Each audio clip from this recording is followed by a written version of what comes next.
Listo, Doc, iniciamos. Buenos días, apreciada audiencia que se enlaza a través de nuestra señal digital, tanto en el Ecuador como también en el mundo. Sean todos bienvenidos a este webinar denominado Historia de la Planificación y de sus Artífices en el Ecuador. Este evento está organizado por la Comisión de Historia de la Sección Nacional del Instituto Panamericano de Geografía e Historia. Recibo un cordial saludo de parte de quienes conformamos la Sección Nacional del Ecuador, de manera especial del coronel Hugo Avilés, presidente, y del magíster Ramiro Pazmiño, secretario técnico. Damos la bienvenida y agradecemos a quienes se siguen ya conectando en el transcurso de esta transmisión. Recordarles nada más de que estamos transmitiendo tanto en la cuenta de Zoom como también en nuestro canal de Facebook IPGH Ecuador.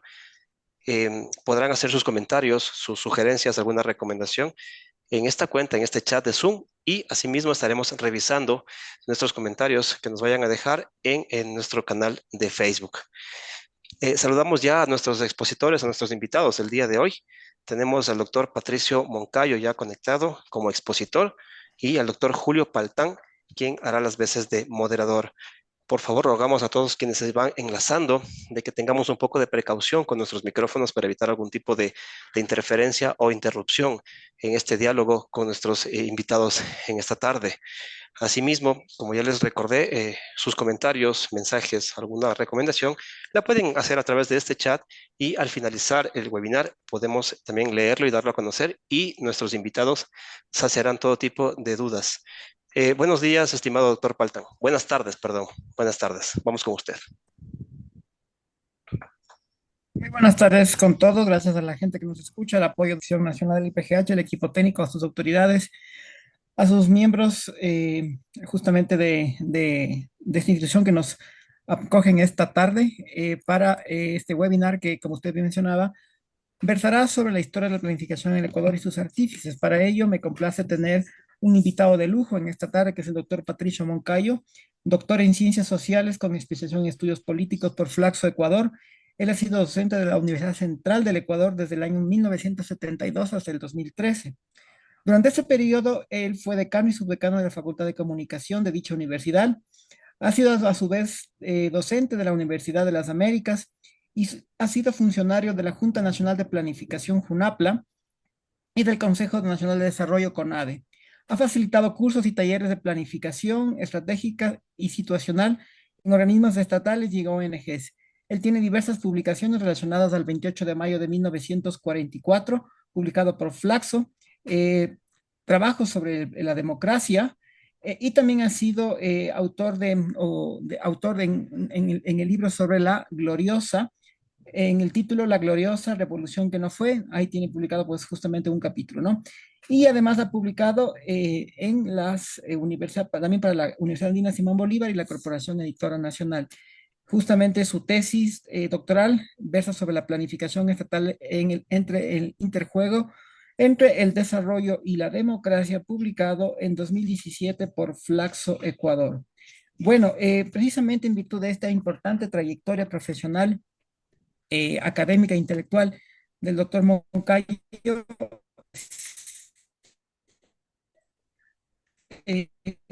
vamos a empezar esta, este webinar con eh,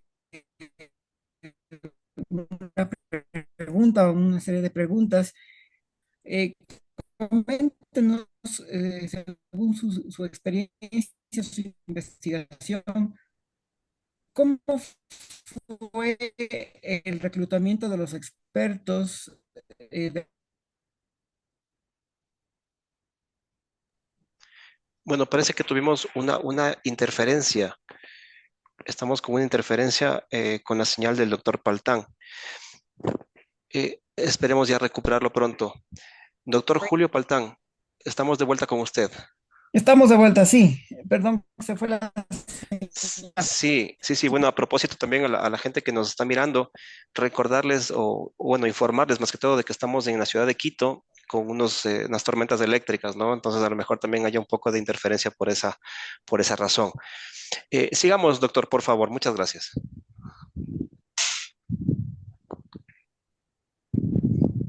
Sí. Adelante, doctor. Doctor Paltán, una cosita. Justo en la última parte perdimos su señal. Usted le había consultado al doctor Moncayo algo, lo que avancé a escuchar sobre sus publicaciones. No sé si nos puede repetir, por favor.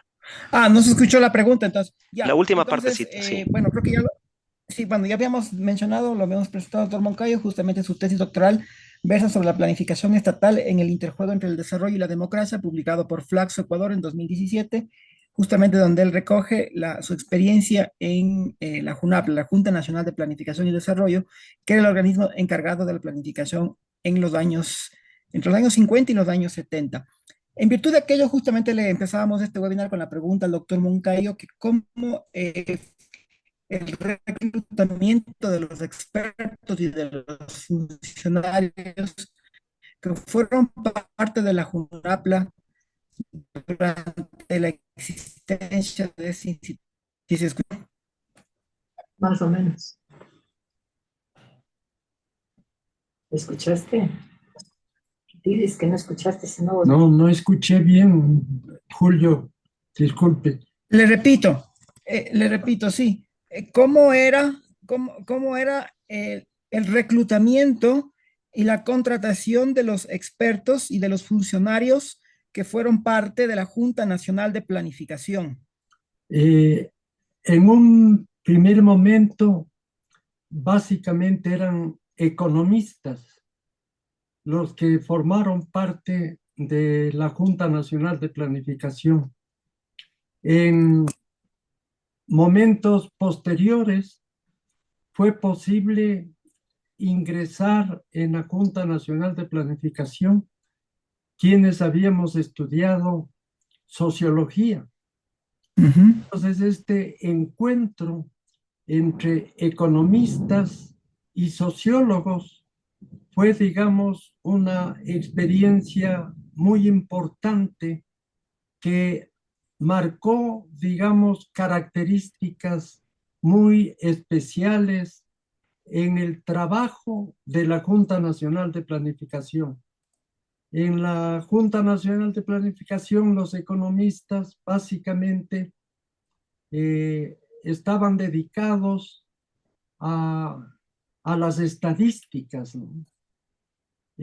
Mientras que los sociólogos que entramos a la Junta Nacional de Planificación teníamos una visión no necesariamente cuantitativa de la realidad social.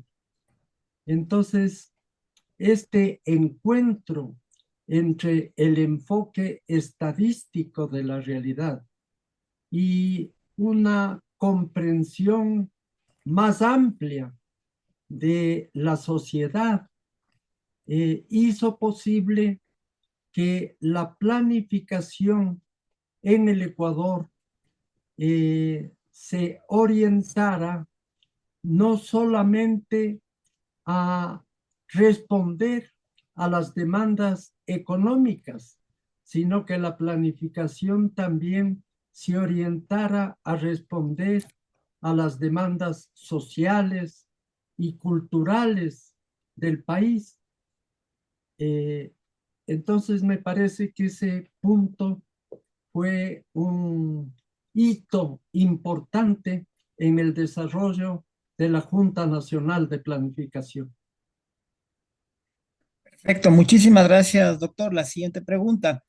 De acuerdo a lo que se hicieron, de acuerdo a la planificación que se hizo en los años 60 y 70, 60 años después, 50 años después, es decir, a la actualidad, ¿cuánto de lo planificado realmente se ejecutó y cuánto no se ejecutó y por qué?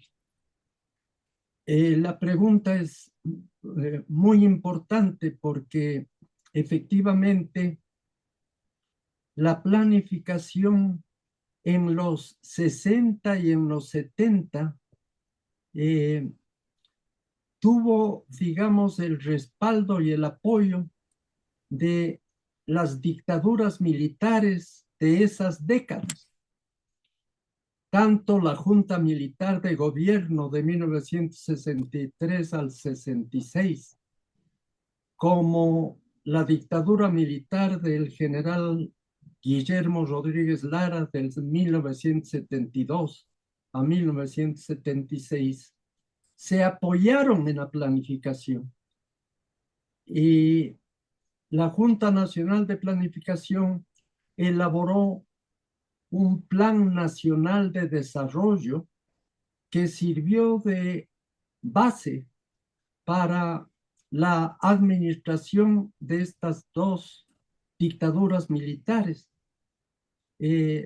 Posteriormente, en los 70, en 1979, a propósito del regreso a la democracia, entonces la planificación fue una herramienta que experimentó cambios en su manera de contribuir al gobierno del país. Los gobiernos democráticos, por su naturaleza, por su característica, no tenían el mando supremo de la república como fue en las épocas dictatoriales. Y eso determinó que la planificación en los gobiernos democráticos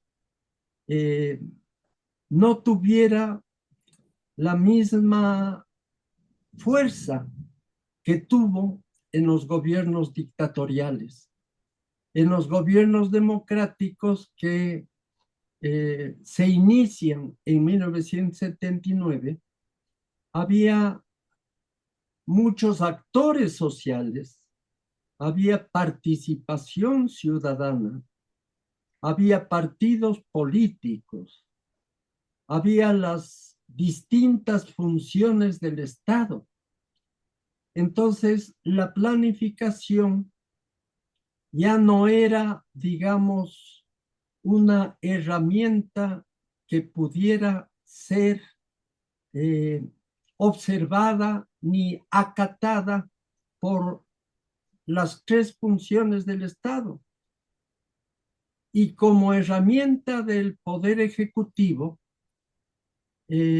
tampoco la planificación tuvo suficiente fuerza como para que los ministros de las distintas carteras de Estado se sujetaran a la planificación de los gobiernos democráticos.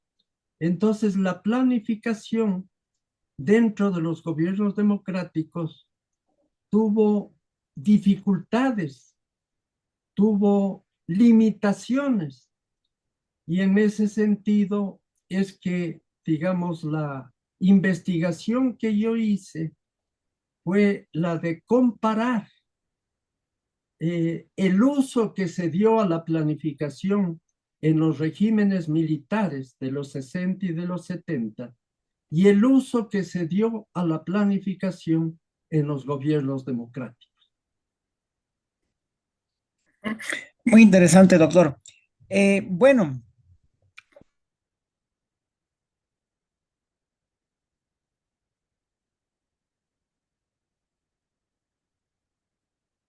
justamente usted ha mencionado un poco de actores sociales.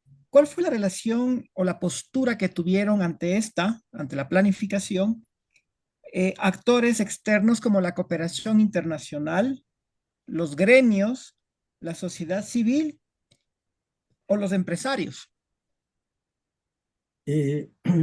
Bajo la dictadura militar, las dos dictaduras militares, hubo una gran cooperación internacional porque la Junta Nacional de Planificación era una suerte de aval para obtener, por ejemplo, crédito externo. Es decir, la Junta Nacional de Planificación era una garantía de que los créditos obtenidos en el exterior iban a ser debidamente manejados y administrados. Por otro lado, bajo las dictaduras militares, los grupos empresariales del poder económico, basados sobre todo en las exportaciones y las importaciones, se vieron de alguna manera relativizados esos grupos por el poder económico que alcanzó el Estado gracias a la dictadura militar y posteriormente a la explotación petrolera. Entonces los ingresos petroleros fueron manejados directamente por el Estado.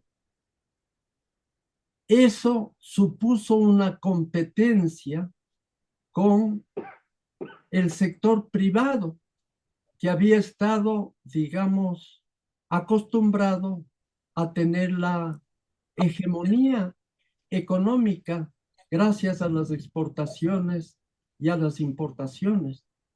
Entonces, el Estado obtuvo un gran peso, un gran poder bajo los regímenes militares, y como ese poder estuvo centralizado en el Ejecutivo y en las dictaduras no había las otras funciones del Estado, entonces la planificación básicamente se desarrolló de acuerdo a los lineamientos establecidos por los gobiernos militares.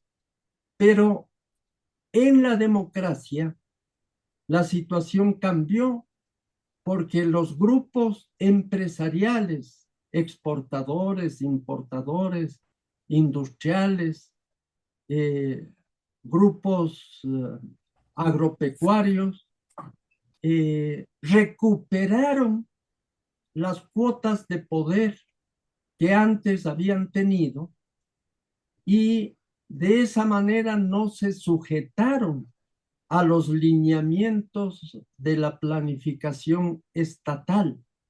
Los grupos económicos privados sintieron que la planificación estatal era una mordaza y que lo que convenía más bien era permitir que la actividad económica privada no tuviera limitaciones. Y entonces comenzó a darse un conflicto entre el sector privado y el sector público. Y eso naturalmente debilitó a la planificación estatal, es decir, la planificación estatal al regresar a la democracia comenzó a ser vista como un instrumento que entorpecía el desarrollo de las actividades empresariales privadas. Pero por otro lado, los sectores sociales, los sectores obreros, los sectores campesinos, los sectores medios, sí se sintieron protegidos por la planificación estatal. Entonces, la sociedad civil, al regresar a la democracia, estuvo escindida en ese sentido y hubo diferentes actitudes frente a la planificación estatal. Los sectores menos favorecidos económicamente miraban con simpatía a la planificación estatal, pero los gobiernos tenían que también responder a los intereses de los círculos políticos, de los partidos políticos, sobre todo al regresar a la democracia, cuando se produce el cambio de la JUNAPLA al CONADE, ocurre que los vicepresidentes de la República fueron los que dirigían el CONADE. Por ejemplo, en el primer gobierno democrático, que fue en el que fue electo Jaime Roldós, su vicepresidente Osvaldo Hurtado era el presidente del Consejo Nacional de Desarrollo, del CONADE. Posteriormente, en el gobierno de León Febres Cordero, su vicepresidente era Blasco Peña-Herrera, y Blasco Peña-Herrera dirigía el CONADE. En el gobierno de Rodrigo Borja, el vicepresidente era Luis Parodi, entonces Luis Parodi dirigía el CONADE. Pero esta situación complicó la existencia del CONADE, porque hubo, digamos, una especie de contaminación política de la institución planificadora por los conflictos que se presentaban entre el presidente y el vicepresidente de turno. Lo mismo ocurrió en el gobierno de Sixto Durán Ballén. Su vicepresidente era Alberto Dajic y habían diferencias también a ese nivel. Entonces, la transformación de la JUNAPLA en CONADE erosionó la autoridad técnica de la entidad planificadora. La entidad planificadora de alguna manera vio mermada su autoridad por estos conflictos de orden político que surgieron entre presidentes y vicepresidentes. Perfecto, muy clara su exposición, doctor. Precisamente siguiendo con esto, ¿qué destacaría usted respecto al perfil de los funcionarios que fueron parte de la JUNAPLA y del CONADE? ¿Qué destacaría? ¿Qué características les describiría usted a estos funcionarios? Es muy importante su pregunta porque efectivamente los funcionarios que yo conocí, tanto en la Junta Nacional de Planificación como posteriormente en el CONADE, se caracterizaron por sus valores éticos. Es decir, los integrantes de la entidad planificadora velaban por los recursos del Estado, por los recursos públicos, y impidieron muchas veces el que hubiera contratos que tuvieran fallas en su elaboración. Siempre exigían la licitación de las ofertas. Nunca hubo de parte de los funcionarios de la planificación ninguna complicidad con actos de corrupción o de omisión de normas que pudieran ser cometidas por los ministros políticos, por los ministros designados en los 60 y en los 70 por los regímenes militares y en los 80 y 90 por los gobiernos civiles democráticos. Entonces los funcionarios de la JUNAPLA primero y del CONADE se convirtieron en veedores del buen manejo de los recursos económicos del Estado. Por eso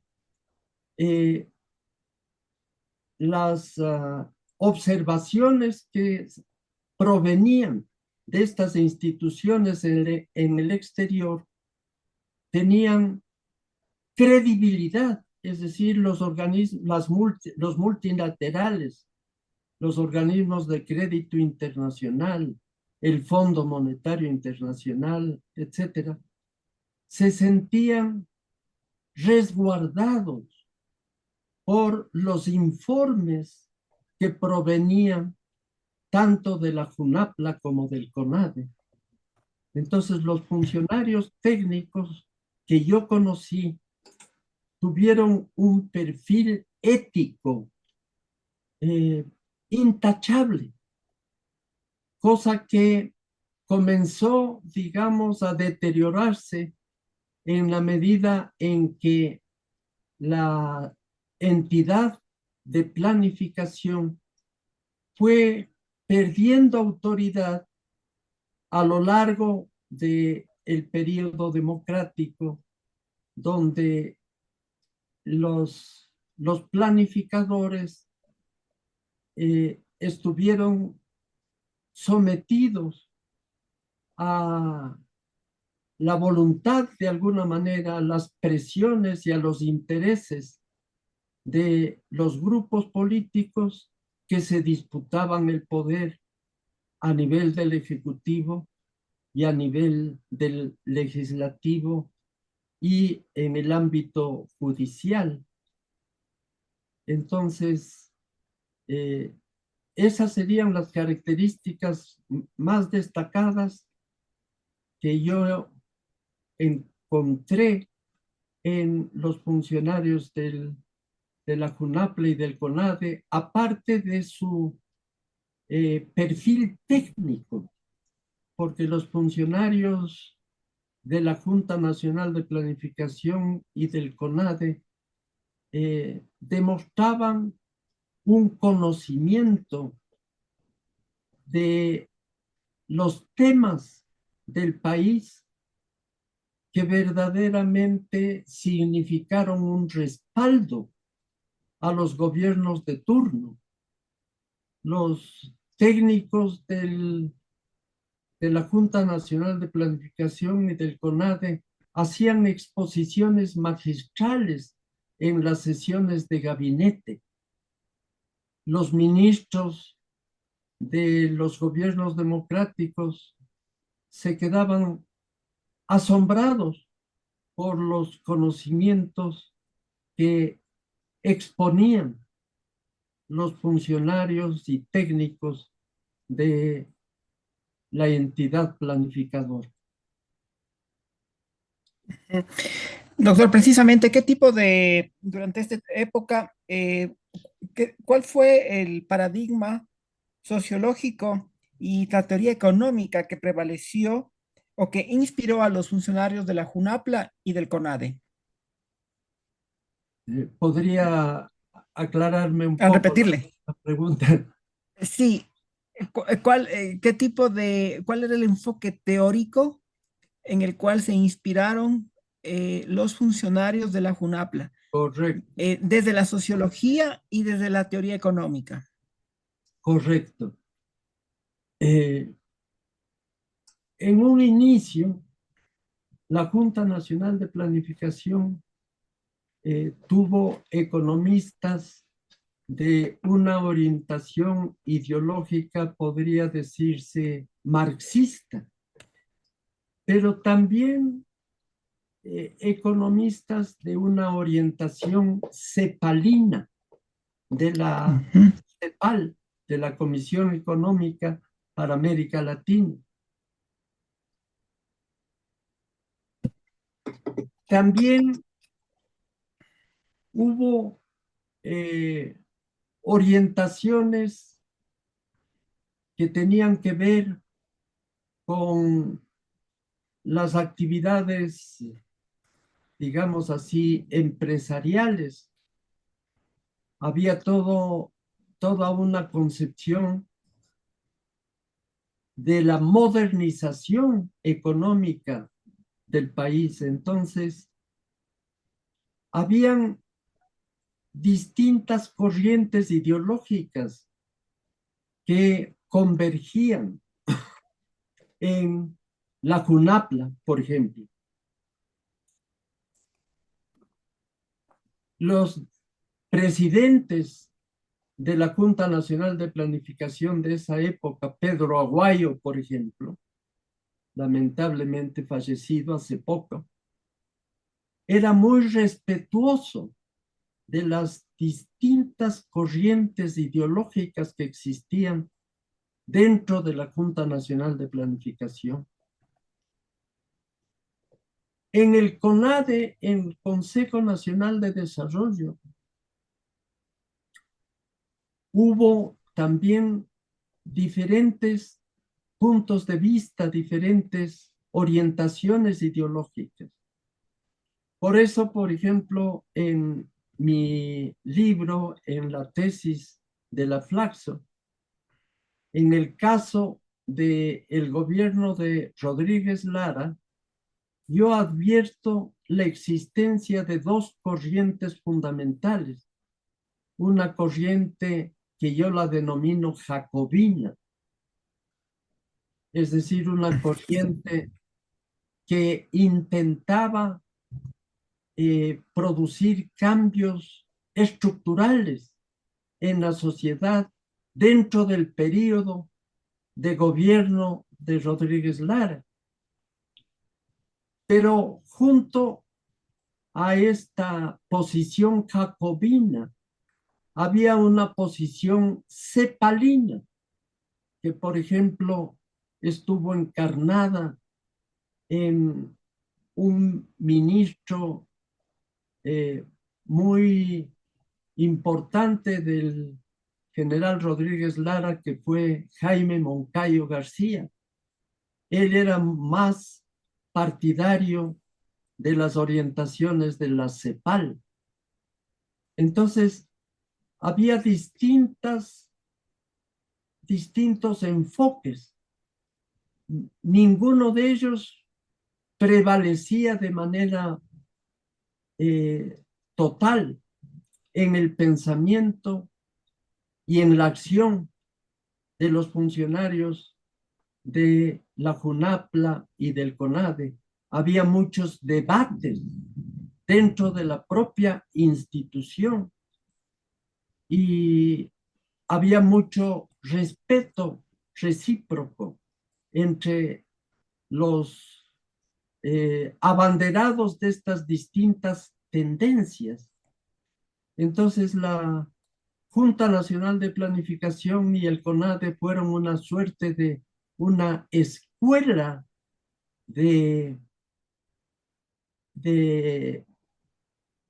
académica, es decir, venía a ser una suerte de academia de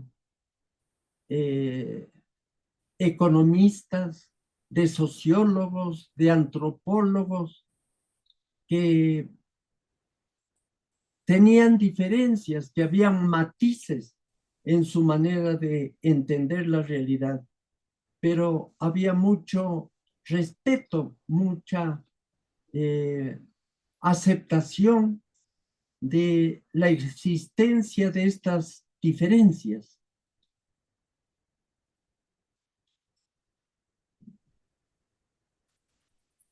Sí, perfecto. Tuvimos un poco un problema técnico. Ya, usted nos hablaba de que había un clima de respeto y de sana convivencia entre estas diversas enfoques y posturas teóricas. Respecto al tema agrario, doctor Moncayo, ¿qué postura tenía la JUNAPLA? Recordemos que en en el año 64 se dicta la primera ley de reforma agraria, la segunda se la hace 10 años después, ambas bajo régimen militar. ¿Qué rol jugó la JUNAPLA en esas importantes promulgaciones de reforma agraria? Y sobre todo, ¿tuvo conflicto o estuvo inmersa en la polémica la JUNAPLA ante la clase terrateniente, tanto de la costa como de la sierra? Sí, efectivamente la JUNAPLA aportaba su conocimiento técnico. En el caso de la reforma agraria, dictada en 1964 por la Junta Militar de Gobierno, la JUNAPLA aportó con investigaciones técnicas sobre el tema agrario. Marcó las diferencias que habían entre la sierra, la costa, la Amazonía, Galápagos. Es decir, el tema agrario fue abordado en la Junta Nacional de Planificación, sobre todo desde un punto de vista técnico. La JUNAPLA no se abanderizó con posiciones políticas, ideológicas en ese sentido, sino que aportó con el estudio y la investigación de la realidad agropecuaria del país. Sobre esa base es que pudo elaborarse ese planteamiento de la reforma agraria, esa ley de reforma agraria que salió en 1964, que por cierto puso fin a la existencia de los guasipungos en la sierra ecuatoriana. Los terratenientes tuvieron que dar fin a la existencia de este régimen de tenencia de la tierra, es decir, se trataba de un régimen de tenencia de la tierra precapitalista, un régimen de tenencia de la tierra más bien con ciertas características y huellas feudales, el tema de la yanapa, el tema de que habían diferencias también en la propia sierra.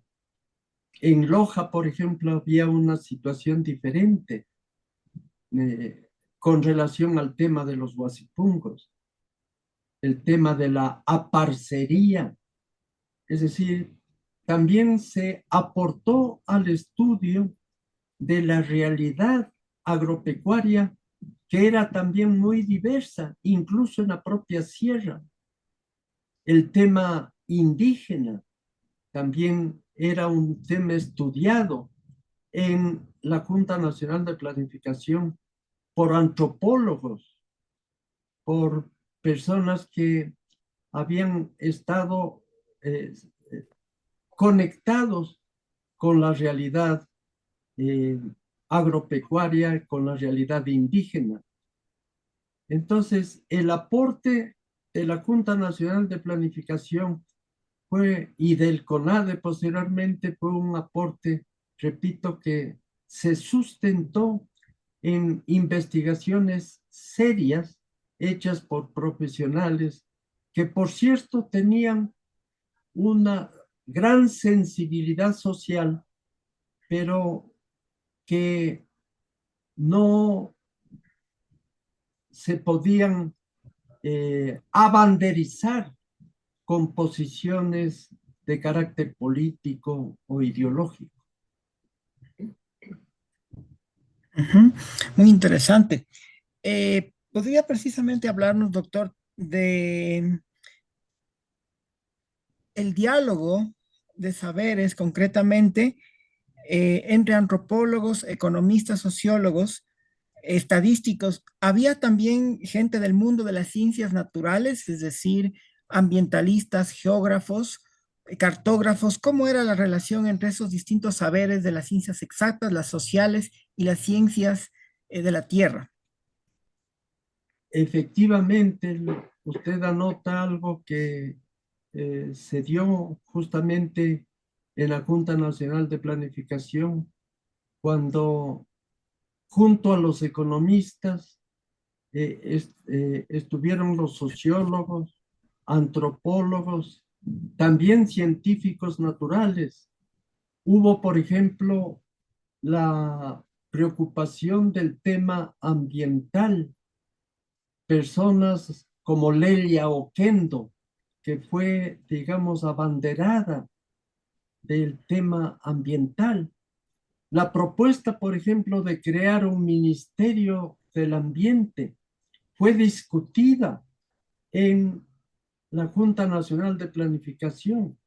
Se pensaba, Lelia Oquendo planteaba la necesidad de que el tema ambiental atravesara todos los ministerios de Estado.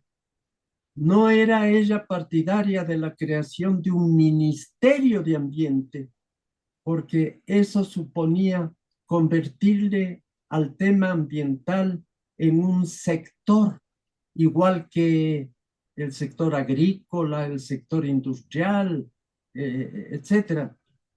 El criterio era de que la variable ambiental atravesaba todas esas áreas de la economía. Entonces,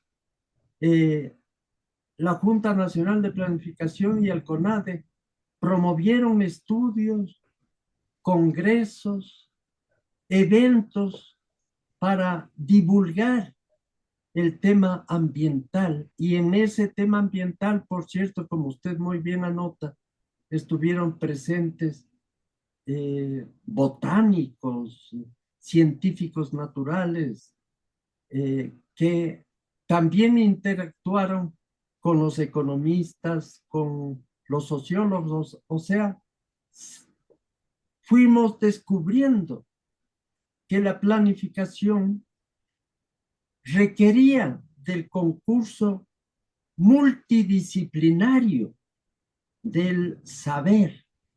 Y por eso también hubo unas relaciones bastante cercanas entre la JUNAPLA y la academia. Muchos de los, usted preguntaba muy bien cómo se seleccionaron los funcionarios de la JUNAPLA.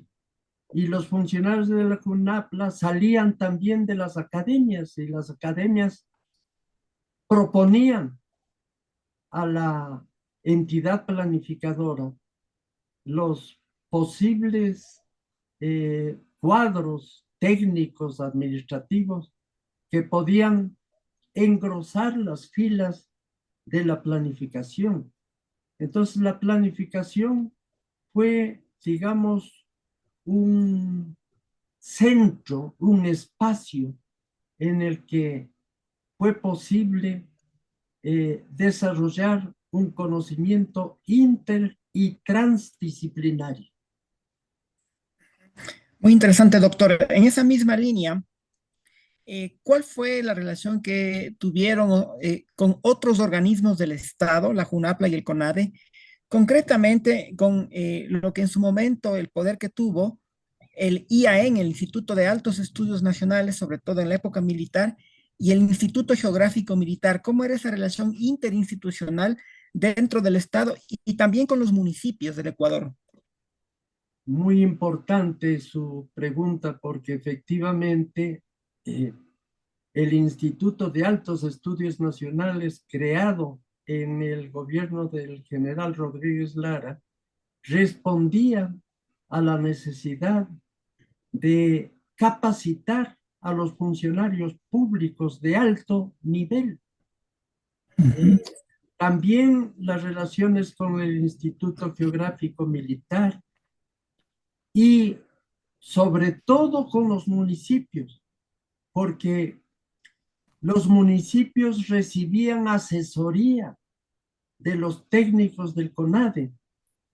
Muchos municipios no sabían, por ejemplo, elaborar presupuestos, y técnicos de la Junta Nacional de Planificación se trasladaban al territorio a trabajar con los consejos municipales a transmitirles conocimientos sobre las herramientas técnicas para la elaboración, por ejemplo, de presupuestos.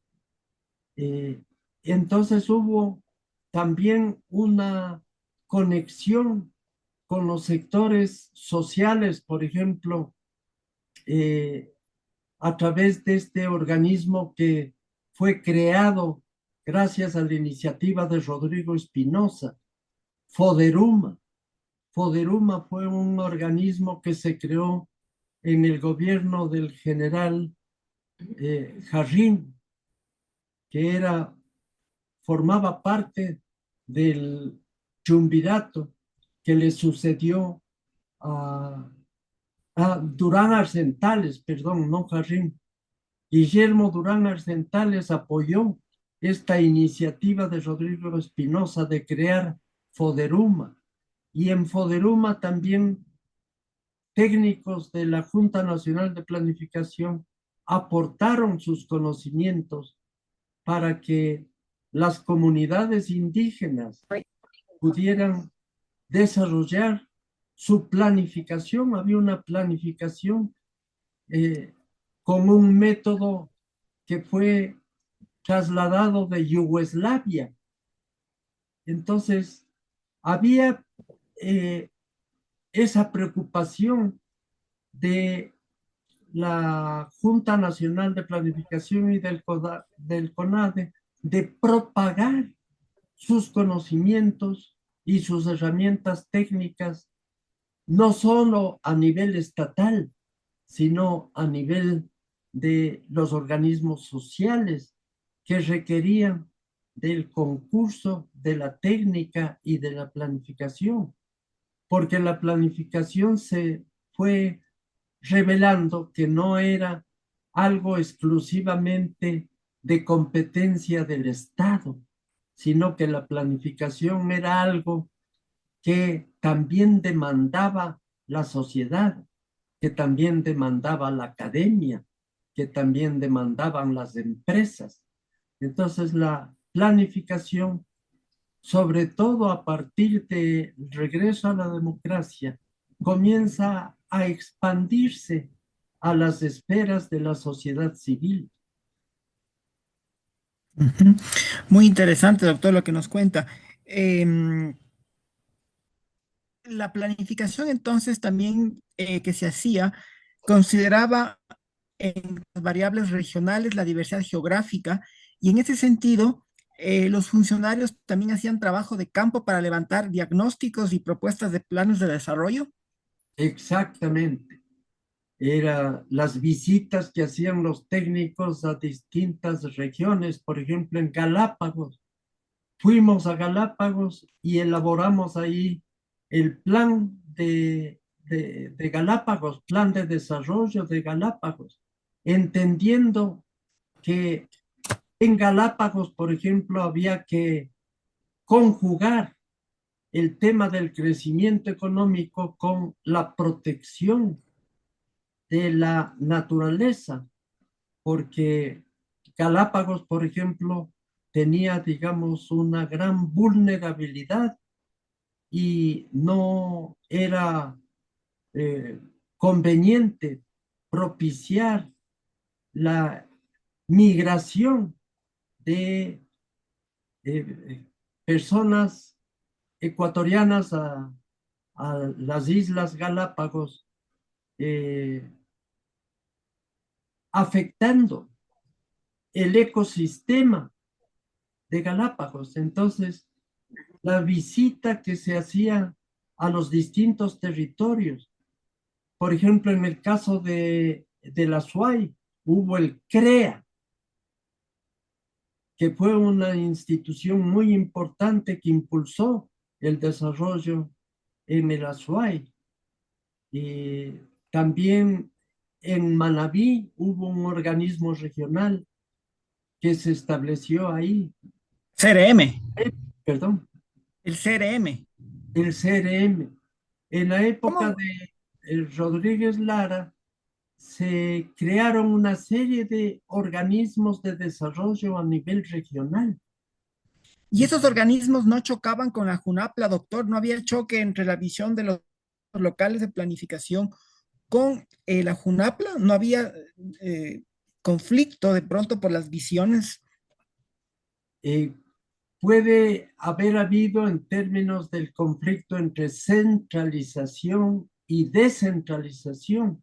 El tema de la descentralización fue poco a poco incorporándose en la comprensión de la planificación, porque la planificación estatal en un inicio fue una planificación centralizada, pero a medida que iba desarrollándose el trabajo en el campo, se iba viendo que era fundamental descentralizar la actividad de la planificación, porque, por ejemplo, la realidad de la costa es distinta de la realidad de la sierra.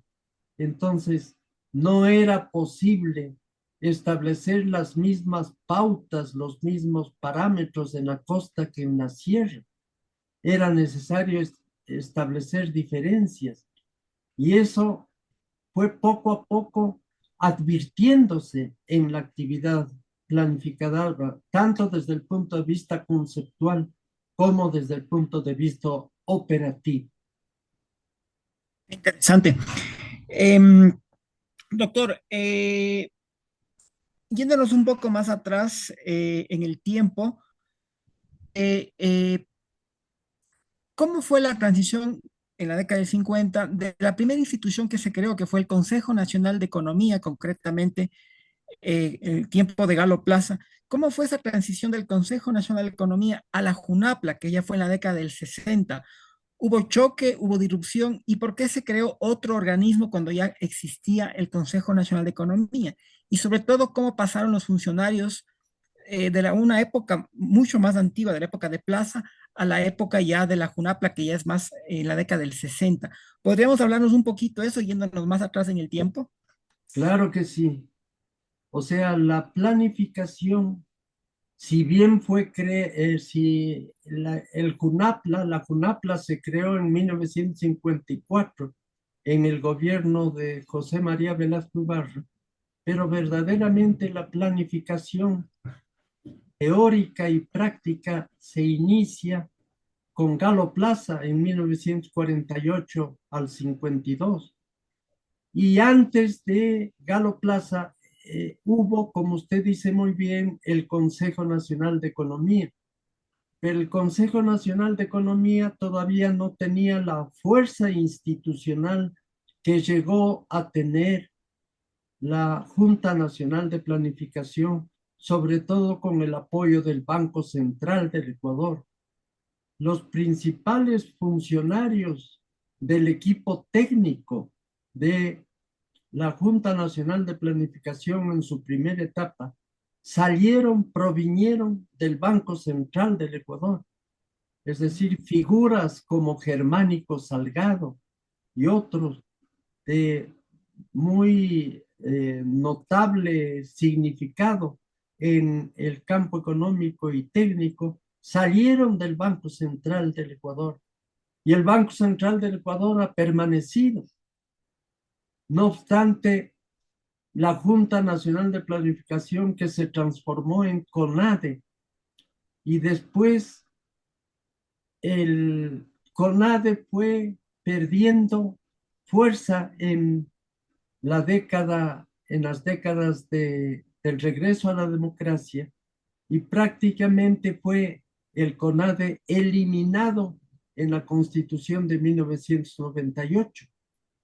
Entonces, resulta paradójico que la entidad de planificación que nace en el Consejo Nacional de Economía y que luego se transforma en Junta Nacional de Planificación y que aportó tanto en el gobierno, por ejemplo, de Galo Plaza, porque Galo Plaza inaugura los censos de población y vivienda. Antes de Galo Plaza no se tenía idea de cuántos ecuatorianos éramos. Plaza se preocupó mucho de las estadísticas y introdujo el estilo de gobernar basándose en estadísticas, en el conocimiento técnico. Entonces, la Junta Nacional de Planificación se fortaleció con apoyo del Banco Central y con apoyo de gobiernos como el de Galo Plaza, en el que también estuvo presente Clemente Yerobi Indaburo, que llegó a ser también presidente del Ecuador.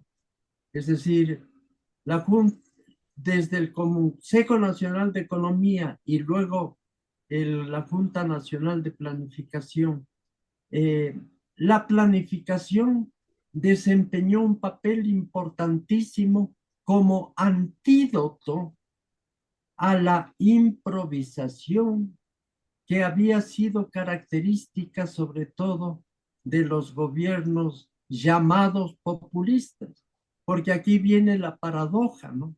El doctor Velasco Ibarra crea en 1954 la Junta Nacional de Planificación, pero él como presidente no necesariamente se sujetó a los dictámenes técnicos de la Junta Nacional de Planificación.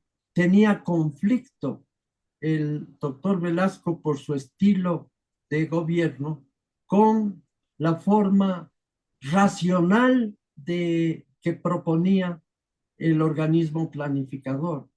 Entonces, hubo, digamos, esa necesidad de contrarrestar la demagogia, de contrarrestar el clientelismo a través de una manera ordenada de trabajar la función pública. Cuando la función pública comienza a ser objeto de un tratamiento más técnico, eso le limitó las posibilidades que tuvo o que tuvieron gobiernos como el del doctor Velasco y posteriormente gobiernos como el de Assad, del de Abdalá Bucaram o de otros gobiernos que apuntalaron, digamos, una visión más bien de tipo emotivo, que no entendieron la necesidad de basarse en la técnica para la toma de decisiones.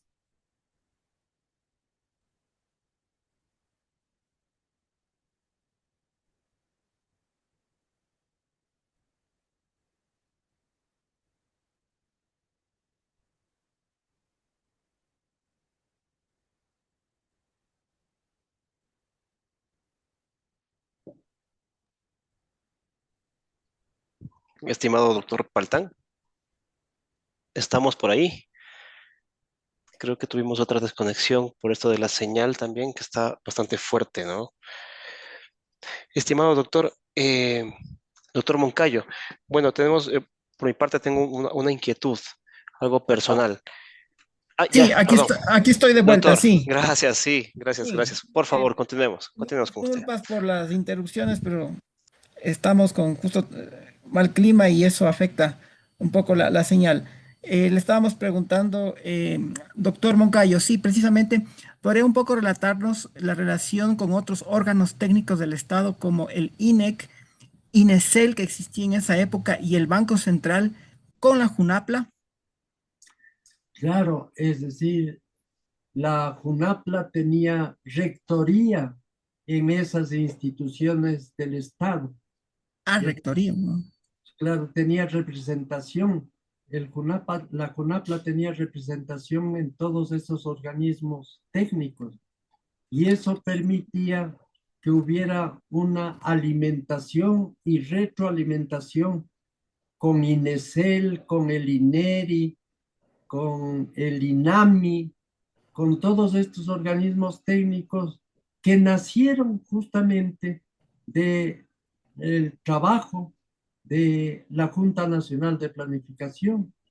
Entonces, hubo una red de instituciones técnicas conectadas con la Junta Nacional de Planificación, que emitían sus informes a la Junta Nacional de Planificación y que había, digamos, una evaluación de esas actividades. Entonces, fue efectivamente una cadena de instituciones que giraban alrededor de la planificación y dentro de la cual la JUNAPLA tenía una función rectora. Interesante, tiene autoridad. ¿Dónde reposan, doctor, los documentos, los planes que elaboró la JUNAPLA? ¿Eso qué fin tuvo? ¿En alguna biblioteca, archivo? No sé, ¿qué pasó con la documentación valiosísima que me imagino debe haber producido la JUNAPLA y el CONADE también en sus 30 años de vida aproximadamente? Efectivamente, en la JUNAPLA y en el CONADE había una biblioteca en donde se guardaban todos los archivos que contenían trabajos e investigaciones, resultados de los proyectos que habían realizado los técnicos de la entidad planificadora. Hubo lamentablemente una etapa en la época en que comenzó, digamos, esa ola privatizadora en la época del, del arquitecto Durán Ballén y del vicepresidente Alberto Bají, en que se pensó que había que reducir el tamaño de del CONADE, del Consejo Nacional de Desarrollo, que entonces esto también incidió en la pérdida de muchos documentos que reposaban en los archivos de la biblioteca de la Junta Nacional de Planificación y del CONADE. Eh, También había el tema de las consultorías. Había muchos consultores o muchas consultorías que se basaban en estudios realizados en la Junta Nacional de Planificación y posterior CONADE, pero que de alguna manera como que se apropiaban de los resultados de esas investigaciones hechas por los técnicos de la JUNAPLA y del CONADE. Y entonces, esa etapa, digamos así, que estuvo inspirada en esa fiebre privatizadora, de alguna manera afectó la existencia de estos archivos, de estos trabajos, de estos documentos que habían sido acumulados a lo largo de los años de existencia de la entidad planificadora. Perfecto, qué pena lo que nos comenta, doctor, lo que pasó. Bueno, vamos ya finalizando. Tenemos ya algunas preguntas que nos está haciendo el público. Simplemente yo concluyo con la última pregunta que teníamos formulada.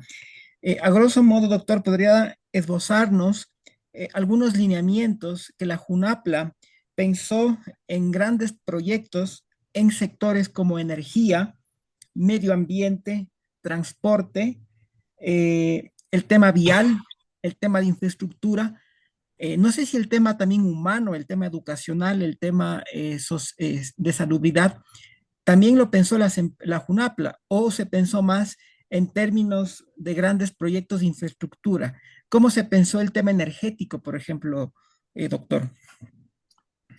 Bueno, justamente lo que ocurrió en el gobierno del presidente Rafael Correa es una demostración de los proyectos que se habían elaborado en la Junta Nacional de Planificación y en el CONADE. Por ejemplo, lo del Coca-Cola Sinclair y otras grandes obras de infraestructura que fueron, digamos, ejecutadas en la época del gobierno de Rafael Correa con eh, defectos en su eh, implementación, pero los estudios realizados, los estudios de base, fueron hechos en la entidad planificadora, es decir, de la época tanto de los 60 como de los 70. Eh, entonces, había la preocupación de la realización de estas grandes obras de infraestructura, pero naturalmente que eso requería no solamente de recursos económicos como los que existió en la época del petróleo. Había recursos económicos para emprender en grandes obras de infraestructura, pero faltaban también el conocimiento de la gestión para que esas grandes obras que podían ser financiadas con los recursos petroleros fueran hechas de manera eficiente, de manera que pudieran garantizar su sostenibilidad, por ejemplo. Entonces, la planificación fue descubriendo también la necesidad no solamente de entender el manejo de los recursos económicos, sino también de preocuparse de este otro ámbito que es el tema de la gestión en la realización de las grandes obras. Seguramente en la época del presidente Correa hubo fallas justamente en el plano de la gestión, de la administración, propiamente en el campo, en la operativización de esas obras. Entonces, el tema de los recursos humanos y de la capacitación de los recursos humanos, el tema de la gestión pública, también se convirtió en un campo de preocupación de la entidad planificadora. Muy interesante lo que nos viene contando. Nunca se en energía renovable, energía térmica, por ejemplo, en esa época, en aprovechar la energía o energía solar, tal vez no se hablaba en esa época de este tipo de generación eléctrica para el país, de esas fuentes sostenibles. Claro, sí habían preocupaciones y proyectos en ese sentido. Eh, la, el campo de acción de la planificación fue creciendo, fue expandiéndose, pero hubo eh, limitaciones en términos de la capacidad de los gobiernos, sobre todo al regresar a la democracia, la capacidad de utilizar la planificación para llevar adelante esos proyectos. Por ejemplo, eh, cuando se planteó el caso del proyecto de la ITT, ¿no es cierto? Eh, este proyecto eh, de salvaguardar los recursos naturales eh, demandaba también el apoyo internacional, pero el apoyo internacional esperado no fue suficiente como para poder, digamos, dejar en el subsuelo al, al petróleo, por ejemplo, es decir, la posibilidad de desarrollar ese tipo de proyectos requería también de un fuerte apoyo internacional. Entonces había limitaciones en ese sentido. Eh, la planificación estaba sujeta a, a las condiciones existentes en el ámbito político, en el ámbito financiero, en el ámbito de la cooperación internacional, etcétera. Perfecto. Usted nos ha dicho también entonces las limitaciones que existían en esa época o los desafíos. Vamos terminando. Voy a pasar a dar paso a unas preguntas que nos han hecho una persona, no tenemos aquí su nombre, nomás aparece Samsung. Pero bueno, esta persona nos está haciendo la pregunta respecto a qué hacer o qué se aconseja hacer para mejorar y controlar las inversiones mal planificadas o cómo mejorar aquellas consultorías o estudios que fueron mal hechos en un inicio. Eh, yo pensaría que un aspecto fundamental en ese sentido es el aspecto metodológico, ¿no? Es decir, la experiencia que hubo eh, en la planificación en el Ecuador mostró la necesidad de incorporar una visión eh, menos, digamos así, vertical de, de las ideas de planificación. Es decir, la planificación tal como surgió en un inicio fue, se caracterizó por ser muy centralizada y por ser muy, digamos así, eh, normativa. Entonces la planificación requiere de otros paradigmas, de otros métodos para que pueda, digamos, eh, estar en concordancia con la dinámica de la realidad. Sobre todo, por ejemplo, en los gobiernos democráticos, eh, la realidad es muy dinámica. Entonces, la planificación no puede ser solamente de mediano y de largo plazo. La planificación también tiene que mirar el corto plazo y establecer vínculos entre el corto, el mediano y el largo plazo. Entonces, hace falta, digamos, que emerjan nuevas categorías conceptuales para que la planificación de, esté más acorde con la dinámica de la realidad económica, social, cultural, que eh, exige eh, tener eh, puntos de vista mucho más centrados en la realidad, es decir, la planificación desde el punto de vista metodológico a veces choca con la realidad, con los cambios de la realidad.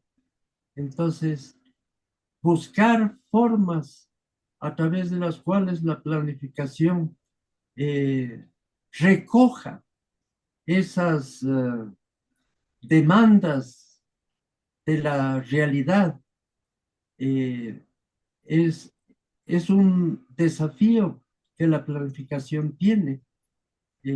Se supone que la planificación no puede competir con el mercado, que hay que dejar que el mercado sea el que defina los objetivos, que defina los marcos de la convivencia social. Pero el asunto es que si bien el mercado es indispensable, es necesario, la planificación también puede complementar y darle al mercado otros parámetros, de tal suerte de que no quede todo a merced de el movimiento de la oferta, de la demanda, sino que haya la posibilidad también de crear eh, otro tipo de posibilidades para un desarrollo más amplio, un desarrollo más integral, menos, digamos así, reducido a determinado tipo de sectores. Es decir, pensar en una planificación social es un desafío que tiene la planificación, así como pensar en una planificación política, en una planificación que eh, permita que los gobiernos puedan desempeñarse de mejor manera independientemente de la corriente ideológica que profesen.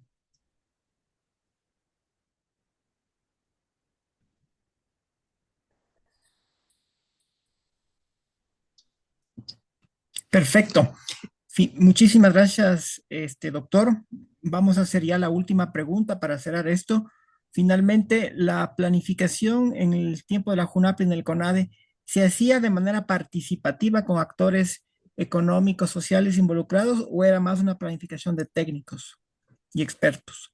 Claro, la participación, la planificación tiene que ser una herramienta también de los distintos actores sociales, no solamente del Estado. La planificación debe ser una herramienta de los empresarios, tiene que ser una herramienta de los sindicatos, tiene que ser una herramienta de, por ejemplo, el movimiento indígena, eh, de las universidades. La planificación no puede ser entendida en abstracto, sino que la planificación tiene que conectarse con la sociedad. Y para eso es necesario desarrollar una metodología que permita captar de mejor manera las objetivos, los intereses, las aspiraciones de los distintos actores sociales, y también establecer la posibilidad de que esos distintos actores sociales lleguen a acuerdos, lleguen a consensos. En todo eso, en todo ese trabajo, la planificación puede jugar un papel muy importante si es que demuestra flexibilidad, si es que la planificación no se convierte, digamos, en algo férreo, en algo rígido, en algo puramente conceptual o normativo. Por Y eso la JUNAPLA, habla. la JUNAPLA aplicó estos principios entonces de la democracia participativa. Sí los hizo realidad? Digamos, hubo ensayos en ese sentido, como yo le decía, por ejemplo, el caso de Foderuma, pero básicamente en los 60 y en los 70 y después en el regreso a la democracia, la planificación fue predominantemente estatal. Entonces, la idea es que la planificación no solamente sea patrimonio del Estado, sino que la planificación pueda ser, digamos, algo que le sea útil a la sociedad, a los distintos actores sociales, en la búsqueda de sus objetivos, de sus intereses. Es decir, planificar supone la capacidad de dirigir. La planificación requiere de la capacidad de gobierno. Gobernar supone tener la posibilidad de lograr que ciertos objetivos sean viables, se alcancen, se operativicen. Y entonces por eso se habla de la planificación de la acción. Y la planificación de la acción es, digamos, el nuevo campo que se abre para la política, para la economía, para la cultura, para la educación. Perfecto. Bueno, siendo las 4:23, ha pasado ya 1 hora y media. Ha sido realmente una conversación muy enriquecedora. Hemos aprendido bastante, hemos disfrutado mucho de este intercambio, de esta pregunta y sobre todo de escuchar a una persona con amplísima experiencia, con una gran reputación humana y profesional como es la del doctor Moncayo, que le agradecemos muchísimo el habernos concedido esta entrevista en esta tarde, entrevista que será difundida por los canales digitales del IPGH y por supuesto quedará esto en YouTube a fin de que en cualquier momento, circunstancia, cualquier persona, incluso las futuras generaciones, sepan lo que fue la Junapla de manos de uno de sus principales artífices. Y tenemos la dicha de contarlo con vida entre nosotros, al doctor Patricio Moncayo, justamente autor de este libro, ¿no? De la introducción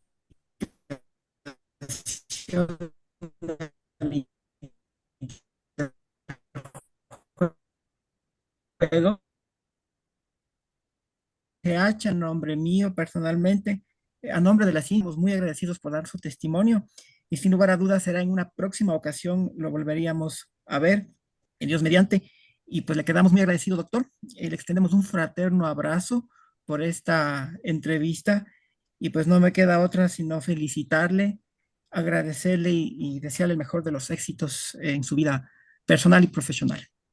Yo le agradezco muchísimo, Julio, por esta oportunidad que me ha dado de compartir estas experiencias que yo he tenido en el ámbito de la planificación y me parece que el aporte que ustedes están haciendo a través de este trabajo de comunicar eh, experiencias, comunicar eh, conocimientos, eh, es una labor de mucho, de mucha importancia, de mucha trascendencia.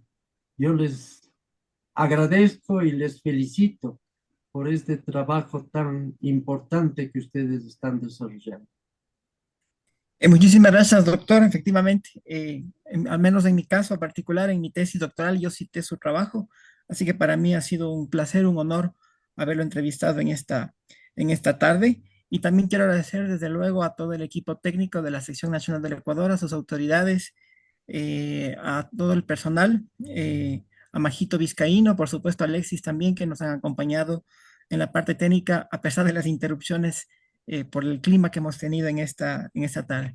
Muchísimas gracias a todos. Les invitamos a que sigan pendientes de las actividades de la Comisión de Historia del Instituto Panamericano de Geografía e Historia de la sección del Ecuador. Muchísimas gracias a todos quienes me han escuchado. Un fraterno abrazo y una excelente tarde. Gracias, gracias, doctor Paltán. Gracias, doctor Moncayo. Nuevamente reciba un agradecimiento especial de parte de quienes conformamos la institución, el coronel Hugo Avilés como presidente, el magíster Ramiro Pazmiño, secretario técnico.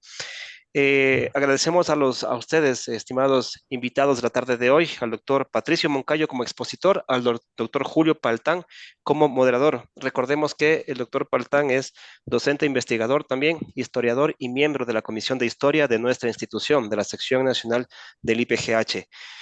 Simplemente antes de cerrar, quiero invitarles, por favor, de este viernes de hoy, mejor dicho, en 8 días, el 28 de noviembre, tenemos otro evento asimismo con temas científicos y de investigación en el tema cartográfico. Tenemos un taller entre comisiones, cordialmente invitados a todos quienes nos están viendo.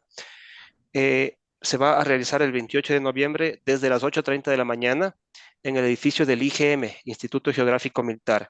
Por favor, que se den cita y conozcan más sobre la investigación que se desarrolla en el Ecuador. Asimismo, también mencionarles de que con este webinar que estamos culminando a propósito de la historia de la planificación y de sus artífices en el Ecuador, concluimos, ya cerramos nuestro ciclo de actividades virtuales en pro de la ciencia y la investigación en el Ecuador y en el mundo, que ha estado a cargo de nuestros líderes y miembros de las comisiones que integran la sección nacional del IPGH, en cuanto a la difusión y promoción de actividades científicas. Cabe recalcar de que nuestra entidad está enfocada en la difusión y la investigación, no solo en el Ecuador, sino también en el mundo. Muchísimas gracias a todos. Nos vemos en una próxima ocasión.